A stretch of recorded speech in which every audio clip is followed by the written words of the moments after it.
అది కూడా ఈ పటాటోపం, పటం అంటే వస్త్రం అండి.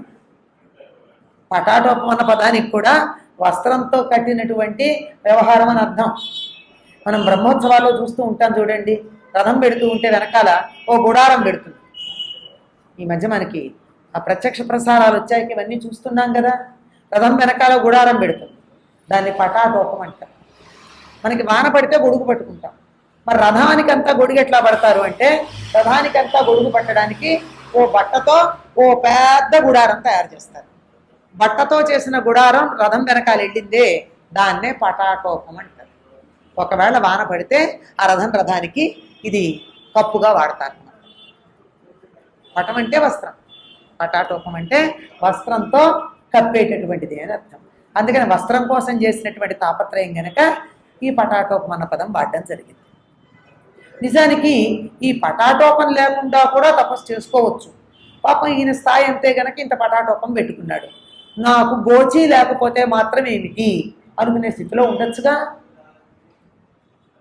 లేదా ఆరేసుకోవడం దేనికి, తడి గోచి పెట్టుకుంటే జలుబు చేసి మొక్కొచ్చేయుడుగా. ఇంకా ఆ స్థితికి రాలేదు పాపం బిడ్డ. మనం జారి పడుతూ పాపం బిడ్డ అంటానే, అదే ఈయన ఇక్కడ బాల అన్న పదం వాడాడు. మనం ఎవరైనా చేతకాని వాళ్ళని చూస్తే ఎంత వయసుతో సంబంధం లేకుండా పాపం బిడ్డండి ఇలా చేయలేకపోయాడు అంటాం జారి పడుతూ. అదే ఇక్కడ బాలాన్ అన్న పదం వాడటంలో ఉన్నటువంటి అర్థం. కనుక కోరికలు అన్నటువంటి వాటిని ఎవరైతే అధిగమించగలరో వాళ్ళని, వాటిని నశింపచేసినటువంటి వారు మాత్రమే మృత్యువుని జయించడం జరుగుతుంది. ఎలా జరుగుతుందంటే, కోరికల్ని దులుపుకుంటారు. ఏమిటి, ఐస్ క్రీమ్ తినాలందా? తిందాం, దాందే ఉంది, ఐస్ క్రీమ్ తిందాం. కానీ ఇప్పుడే ఇక్కడి నుంచి లేచెళ్ళి తినాల్సిన పని లేదుగా. చేస్తున్న పూజ మానేసో, చదువుకుంటున్న చదువు మానేసో, గుళ్ళోంచి అర్జెంటుగా లేచో వెళ్ళక్కర్లేదు కదా. అది దొరికినప్పుడు తిందాం, నష్టం ఏంటి? ఐస్ క్రీమ్ మనకు ఎవరైనా ఇచ్చినప్పుడు ఆనందంగా ఎంత బాగుందో, ఎంత రుచిగా ఉందో అని తిందాం, తప్పేం లేదు. కానీ దానికోసం చేస్తున్న పని మనం తినాలనిపించిందా, ఓ మనసు ఐస్ క్రీమ్ కోరుకుంటుందా, సరే అమ్మ కోరుకో, నో ప్రాబ్లం. లేదు ఇప్పుడు సినిమాకి వెళ్ళాలని అనిపిస్తుందా, అనుకో, నో ప్రాబ్లం. కానీ నేను వెళ్ళను, నా మనసు కోరింది కానీ నేను వెళ్ళను. నాకు ఇప్పుడు అర్జెంటుగా బజారుని నగలు కొనుక్కోవాలనిపించిందా, టీవీలో చూడంగానే అనిపించిందా, మంచిది అనుకో. వినకూడదు, వినకూడదు అంటే చెవితో వినకూడదని కాదు, మనసుతో వినకూడదు, ఆచరించకూడదు. ఇలాంటివి వచ్చినప్పుడు ఓకే దులిపే. ఇలా దులిపేయడం మొదలుపెట్టినప్పుడు తర్వాత 10 సార్లు చెప్తుంది, 25 సార్లు చెప్తుంది, 100 సార్లు చెప్తుంది, 101సారి చెప్తుంది ఆ మనసు, దానికి విసిగిస్తుంది. చాలెద్దు అంటే అంతే కదా. వీడు వినడు, ఎన్నిసార్లు చెప్పినా నా గొంతు నొప్పే కానీ వినే పని లేదు, ఊరుకుంటే కనీసం గొంతు అన్నా సేవ్ చేసుకోవచ్చు, గొంతు బొంగురుపోకుండా బాగా ఉంటుంది, నా ఎనర్జీస్ నేను ఎందుకు వేస్ట్ చేసుకోవాలి అని చెప్పి మనసు ఊరుకుంటుంది. కనుక ఎవరైతే దులిపేసుకుంటారో కోరికల్ని వాళ్ళు మృత్యువుని జయించారు. ఎవరైతే కోరికల వెంటబడి వెళ్ళారో వాళ్ళు కోరికల్లాగే నశిస్తారు. కోరికలు నశించడం అనేది ఎట్లా ఉంటుందో చెప్పుకున్నాం. స్థిరంగా ఏం ఉండవు, ఒక్క కోరిక ఉండదండి. కోరికలు క్రమక్రమంగా మారతాయి. కొన్ని ఒకప్పుడు ఎలా కోరుకున్నాను నేను అని అనుకునేటట్టే ఉంటాయి, మరికొన్ని సందర్భానుసారంగా మారిపోతూ ఉంటాయి. రకరకాలు కోరికలు నశించటంలో ఉండేది. ఈ నశించేటటువంటి కోరికల వెంట మనం పడకూడదు. అలా వెంటపడినట్టయితే ఆ కోరికల్లాగానే నశించటం జరుగుతుంది. కనుక ఎవరైతే కోరికల్ని దులుపుకుంటారో దుఃఖరూపంగా ఉండే రజోగుణాన్ని దులుపుకుని సత్వగుణ సంపూర్ణులుగా స్థిరంగా నిలబడటం జరుగుతుంది అని చెప్తూ ఎట్లా పెడతాడంటే కోరికలున్నవాడు తమో అప్రకాశో భూతానాం నరకో అయం ప్రదృశ్యతే ముహ్యంత ఇవ ధావంతి గచ్చంతః స్వబ్రవత్ సుఖం.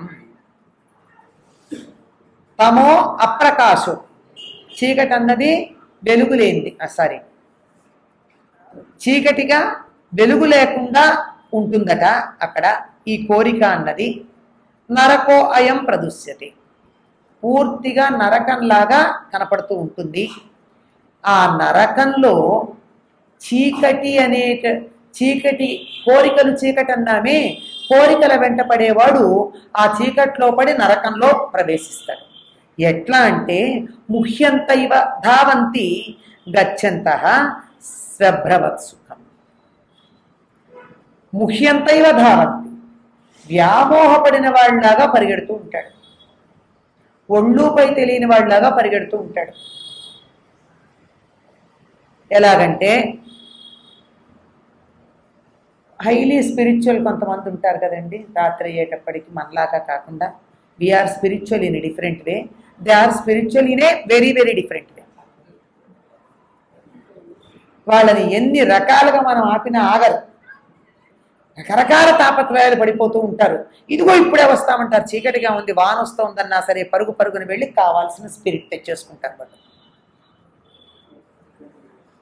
ఆ తెచ్చుకునేటప్పుడు చీకటి ఉందని కానీ గుంటలు భయంకరమైన ఆ ఎగుడు దిగుళ్ళో ఉన్న దారిలో వెళ్ళినట్టుగా మోహంతో ఎగుడు దిగుడు ఉన్న చీకటి దారిలో నడిచినట్టుగా వెళ్ళి నరకంలో పడతారు. ఈ మోహానికి మంచి ఉదాహరణ మళ్ళీ మళ్ళీ ఏదో అక్కర్లేదండి, తులసీదాస్ ఉదాహరణే మనకి చెప్పుకుంటే చాలు. మోహం మనిషిని ఏ రకంగా చేస్తుంది. పాపం ఇప్పటికీ సనత్సుజాతుల వారు చెప్పే నాటికి పాముని తాడుకుంటాడని చెప్పలేకపోయాడు ఆయన, ఎందుకంటే అప్పటికి తులసీదాస్ లేడు. ఉండుంటే కదా మనకి తెలిసేది. తాడుని పాము అనుకోవడం కాదు, పాముని తాడనుకుని వెళ్ళిపోయాడు. అంటే ఎంత భయంకరమైన స్థితిలో పెడుతున్నాడు. అంతేకాదండి, తెలిసి తెలిసి విషాన్ని మనకి మంచి మత్తు కలిగిస్తున్నాను తాగట్లేదు రోజు. దీనివల్ల ప్రాణం పోతుందని తెలిసే తాగుతున్నామా లేదా? ఎవరిదాకా నాకు మనందరం తాగట్లేదండి. రోజు కించిత్ తిక్త కషాయం తాగందే ఉండలేమే, అంటే కాస్త కాఫీనో టీనో తాగందే ఉండలేం కదా. కించిత్ తిక్త కొద్దిగా చేదుగా ఉన్న కషాయం తాగుతున్నాం, తాగట్లేదా? ఆరోగ్యానికి మంచిది కాదని తెలియదా? దాని మీద మనకున్న వ్యామోహం. సమయానికి కాఫీ పడకపోతే కాఫీ ఒక చుక్క రైనిదే సాఫీగా ఏ పని సాగదు సుండి అని చెప్పారు. కాఫీ ఓ చుక్క పడకపోతేట ఏ పని సాఫీగా సాగదుట. మరి సాగనప్పుడు ఏం చేస్తున్నాం? దానికోసం అర్ధరాత్రి అయినా అపరాత్రి అయినా బయలుదేరి వెళ్ళి కాఫీ పొడుము పంచదార పాలు తెచ్చుకుంటున్నామా లేదా? కాఫీ అలవాటు లేని వాళ్ళు తెల్లారుజామున వానలో పాల కోసం పరిగెడతారా చెప్పండి? పరిగెట్టరు. ఎవరు పరిగెడుతున్నారు? తెల్లారుజామున వాన వస్తూ ఉన్నా, గొడుగేసుకునో చీకట్లో ఉన్నా, కరెంట్ లేకపోయినా తిట్టుకుంటూ ప్రభుత్వాన్ని వాళ్ళని వీళ్ళని తిట్టుకుంటూ వీళ్ళు పాల కోసం పరిగెడుతున్నారా లేదా? ఎందుకని? కాఫీ. అది లేకపోతే ఉండలేమే. మోహం. ఒక్కొక్కళ్ళకి ఒక్కొక్క దాని మీద మోహం ఉందండి. ఇది ఏదే అని చెప్పడానికి వీలు లేదు. లేదంటే మనకు అనారోగ్యం అని తెలిసి కూడా ఆ థమ్సప్ పురుగుల మందులు ఉన్నాయి కదా, థమ్సప్ కోకో కోలాను అక్కడ పెడితే తాగకుండా ఉండగలుగుతున్నామా? పర్వాలేదులే అంటున్నాం. ఏమన్నా అంటే ఏం చెప్తున్నారు? కొంచెం నులి పురుగు ఉందన్నారండి డాక్టర్ గారు, అందుకని తాగేస్తున్నాను, పురుగులు వస్తాయి కానీ. ఇది క్రిమి సంహారకం కనుక తాగేస్తున్నానండి అని దానికి సమాధానం చెప్పినటువంటి వాళ్ళని నేను విన్నాను. అంటే చమత్కారమే అనుకోండి. ఎందుకు తాగుతున్నా తెలీదా? ఇది మంచిది కాదని తెలీదా? ఎఫర్వసెంట్ డ్రింక్స్ అన్నింటిలోనూ కూడా, అంటే బుడగలుగా నొరగ వచ్చే వాటన్నింటిలోనూ కార్బన్ డైఆక్సైడ్ ఉంటుంది. కార్బన్ తినడం మంచిది కాదు. It might lead to carcinogenic క్వాలిటీస్కి లీడ్ చేస్తుంది అని ఇంతో అంతో చదువుకున్న వాళ్ళందరికీ తెలుసు కదా. థమ్సప్ తాగడం మానేమా? ఎవరన్నా ఇస్తే, ఇవ్వకపోతే తెచ్చుకునైనా తాగుతున్నాం కదా. మోహము అంటే మోహం, ముహ్యతి. ముహ్యం అంటే శబ్దానికి ముహ్యంత, వ్యామోహపడిపోయి ధావంతి గచ్చంత, పరుగు పరుగున పరిగెడుతున్నారు. ఆలస్యమైపోటల్లా 6 కాఫీ పడకపోతేనండి తల బద్దలైపోతుంది. 5:30 అయిపోయింది, పరిగెత్తుకుంటూ వెళ్ళి పాలు తేవాలి, కాచాలి, కాఫీ తాగాలి. ముహ్యంతైవ ధావంతి గచ్చంత, పరిగెడుతున్నారట. స్వభ్రవత్ సుఖం, ఈ నరకం లాంటి ఈ మోహం వెంట పరుగెట్టుకుంటూ గుంటల్లో పడి గుంటలున్న దారుల్లో పరిగెత్తుకుంటూ వెళ్ళినట్టుగా పరిగెత్తుకు పెడుతున్నారు. కోరికల వెంట వెళ్ళేవాడు ఎలా పెడుతున్నాడండి? నరకంలో ఎందుకు పడుతున్నాడు? వ్యామోహం వల్ల. గుంటలున్నాయో దారుందో తెలియదు.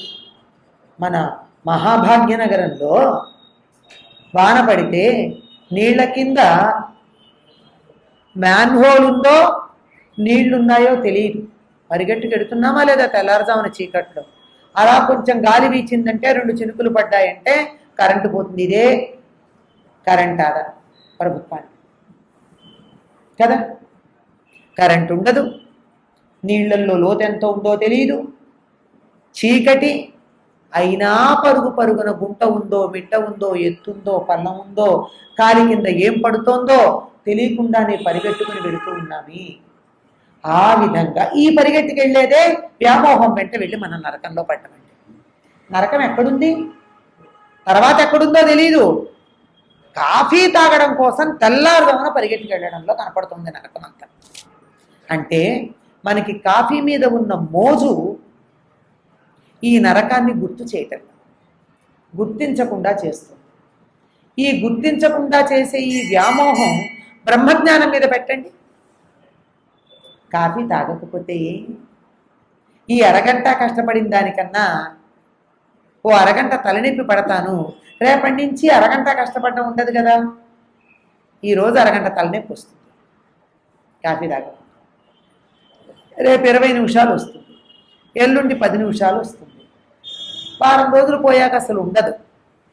ప్రతిరోజు అరగంట నరకం పడేది ఓ 4-5 రోజులు అరగంట పావుగంట పడేది.